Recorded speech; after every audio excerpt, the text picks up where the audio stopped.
ఇక్కడ మాజీ ఎమ్మెల్యే గారు, మన నియోజకవర్గం మాజీ ఎమ్మెల్యే నోముల భగత్ గారు మాట్లాడినటువంటి విషయం ఏదైతే కొంత అవగాహన లోపము ఏదో లేతే మతి ప్రేమించు మాట్లాడుతున్నాడు, ప్రెస్టేషన్లో మాట్లాడుతున్నాడు తప్పితే ఇక్కడ నాగార్జున సాగర్లో ఉన్నటువంటి ప్రతి పౌరునికి ప్రతి ఒక్కరు కూడా తెలుసు. ఇక్కడ ఏంటంటే మొత్తము ఎన్ఎస్పి క్వార్టర్స్, కానీ గతంలో ప్రతి ఎన్ఎస్పి క్వార్టర్ ఎవరైతే ప్రైవేట్ పార్టీగా అలాట్ అయితే అది వారు రెంట్ కట్టుకుంటూ ఉంటున్నారు. వారికే గత ప్రభుత్వము ఆనాడు జానారెడ్డి గారు ఉన్నప్పుడు 495 క్వార్టర్ సీట్స్ ఇవ్వడం జరిగింది. దాన్ని మనం ఇంప్లిమెంట్ చేసి 59 అంటే క్వార్టర్స్ వరకు 59 జీవో 59లో చేసుకున్నారు. కానీ ఆయన ఆ క్వార్టరు ఎక్కడైతే మన నాగార్జున సాగర్లో అప్పుడు పోయిన ప్రభుత్వంలో ప్రతి నియోజకవర్గంలో ఒక క్యాంప్ ఆఫీస్ కట్టినారు ప్రతి శాసనసభ్యునికి.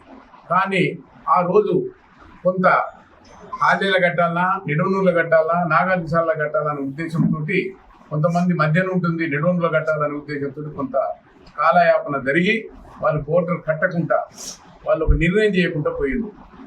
ఎవరు నరసింహయ్య గారు కానీ తర్వాత భగత్ కానీ.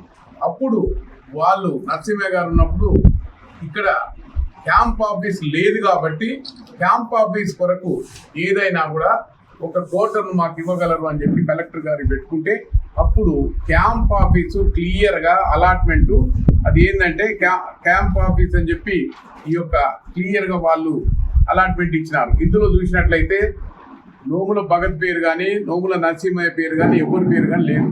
దీంట్లో కేవలము నాగార్జున సాగర్ నియోజకవర్గం క్యాంప్ ఆఫీస్ అని ఎమ్మెల్యే క్యాంప్ ఆఫీస్ అని క్లియర్ ఉన్నది.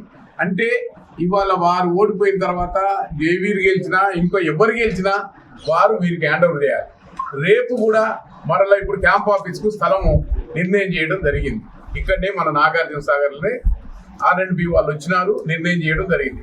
1 సంవత్సరం లోపల అయినప్పుడు అప్పుడు జయవీర్ గారు కూడా తప్పనిసరిగా ఆ క్వార్టర్ మళ్ళా వాళ్ళకి ఎవరికైతే ఎన్ఎస్పి వాళ్ళకి అలాట్మెంట్ చేయడం జరుగుతుంది.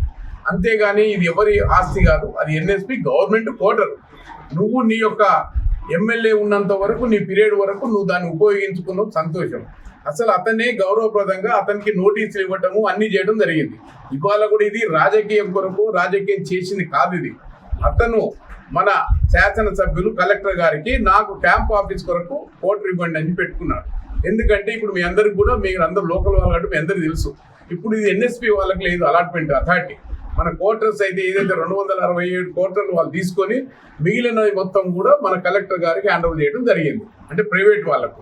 కాబట్టి అలాట్మెంట్ ఎవరు ఇవ్వాలి? కలెక్టర్ గారు ఇవ్వాలి. అప్పుడు కలెక్టర్ గారు చీఫ్ ఇంజనీర్ గారితో దీని మీద క్లారిఫికేషన్ తీసుకొని ఆ క్లారిఫికేషన్ ప్రకారంగా అరే ఎమ్మెల్యేకి ఆల్రెడీ ఉన్నది అని చెప్పి అతనికి నోటీసులు ఇచ్చారు, మీరు ఇది చేయండి.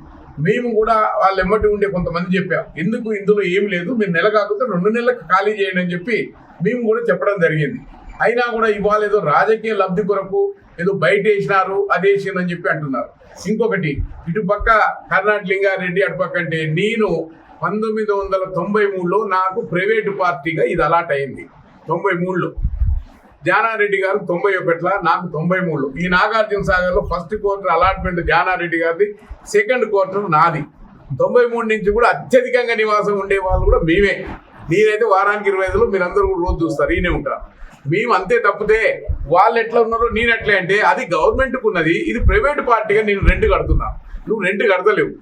అంటే నీ క్యాంప్ ఆఫీస్ కాబట్టి నీకు రెంటే లేదు, కానీ నేను ఖచ్చితంగా ఇక్కడ రెంట్ కడుతున్నాను. 1500 రూపాయలు నెలకు రెంట్ కట్టి ఇది ఉంటున్నాను. 59 మనకు ఒక అవకాశం వచ్చింది 59లో. మరి నువ్వు ఎందుకు అప్లై చేసుకోలేదు? అది గవర్నమెంట్దే కాబట్టి నువ్వు చూపించు, నువ్వు అప్లై చేసుకోలేదు. నువ్వు 59 జీవో 59 ఎవరు వర్తిస్తుంది? ఎవరైతే చాలా రోజుల నుంచి అలాట్మెంట్ అయ్యి గవర్నమెంట్ అంటే ఇల్లీగల్ కాకుండా లీగల్గా అలాట్మెంట్ అయిన వాళ్ళు 59లో చేసుకుంటే వాళ్ళకు ఎవరైతే ఏ ఇళ్ళలో ఉంటారో అది అనేది మనకు ఒక గత ప్రభుత్వంలో ఇచ్చిన దాని ప్రకారం మనందరం కూడా 59లో మనం అప్లై చేసుకున్నాం. ఆయన అప్లై కూడా చేసుకోలేదంటే దాని అర్థమే అది గవర్నమెంట్ ఇదని. ఇకపోతే ఆయన ఏంటంటే మేము కూడా ఇది ఉన్నామంటే ఇగో ఇది ఈరోజు ఏదైతే నాగార్జున సాగర్ హిల్కాల్లో జరుగుతున్న పరిమాణం మరి వారికి కావాలని చేస్తున్నారా లేక ఎలక్షన్లో లబ్ధి పొందాలని చేస్తున్నారా మాకైతే అర్థం కాదు. కానీ ఇక్కడ ఒక క్వార్టర్ను ఎలక్షన్ కమిషన్ దగ్గర నుంచి వచ్చిన ఆర్డర్ ప్రకారంగా వాళ్ళు సీజ్ చేయడం జరిగింది. అదేంటంటే ఈ పత్రం ఈ క్వార్టర్ ఎక్కడ అంటే MLA quarter card camp office, MLA camp office ప్రతి నియోజకవర్గం ఏర్పాటు చేయడం జరిగింది. మరి ఇక్కడ క్యాంప్ ఆఫీస్ ఇల్లు ఉన్నందుకు ఒక ఇంటిని క్వార్టర్ నెంబర్ 19 క్వార్టర్ వాళ్ళు ఎమ్మెల్యే క్యాంప్ ఆఫీస్ గా దీన్ని అలాట్ చేసుకున్నారు. వాళ్ళు ఎమ్మెల్యే ఎవరైతే ఉంటారో వాళ్ళు వాడుకోవడానికి. దాన్ని ఈ మధ్యన ఎలక్షన్లు అయిపోయినాక మా క్యాండిడేట్ దేవీర్ గారు ఎమ్మెల్యే గెలవడం జరిగింది. దీని ఉద్దేశం ఎమ్మెల్యే ఎవరు ఉంటే వాళ్ళకి ఆ క్యాంప్ ఆఫీస్ అలాట్ చేయాలనేది, ఎమ్మెల్యే క్యాంప్ ఆఫీస్ అలాట్ చేయాలనేది గవర్నమెంట్ రూల్. మరి మేము గవర్నమెంట్కు మాకు కూడా క్యాంప్ ఆఫీస్కు ఇవ్వాలనేది మేము ఒక వినతి పత్రం ఇచ్చినప్పుడు వాళ్ళు దాన్ని ఏం చేసిరో ఏమో ఆ భగత్ 3 సార్లు నోటీస్ ఇచ్చిరట. మరి భగత్ పేరు మీద లేదని, నోముల నరసింహ పేరు మీద లేదు, దేని మీద లేకుండా నేను 70 లక్షలు పెట్టా, 60 లక్షలు పెట్టా, నీకు అలాట్ చేసినప్పుడు ఎమ్మెల్యేగా ఉన్నప్పుడు నువ్వు డబ్బులు ఎవరు వాడినాయో అందరికి తెలుసు. అని ఆ రిపేర్కు ఎంత అయిందో అందరికీ తెలుసు. అన్ని గవర్నమెంట్ పైసలు వాడి దాన్ని రిపేర్ చేయించుకొని ఉన్నావు. సరే ఎమ్మెల్యే ఉన్న రోజు ఉన్నావు, ఇప్పుడు నువ్వు ఎమ్మెల్యే లేవు కాబట్టి దాన్ని గవర్నమెంట్ వాళ్ళు హ్యాండ్ ఓవర్ చేసుకోవడం జరిగింది. దీన్ని ఏదో ఎమ్మెల్యే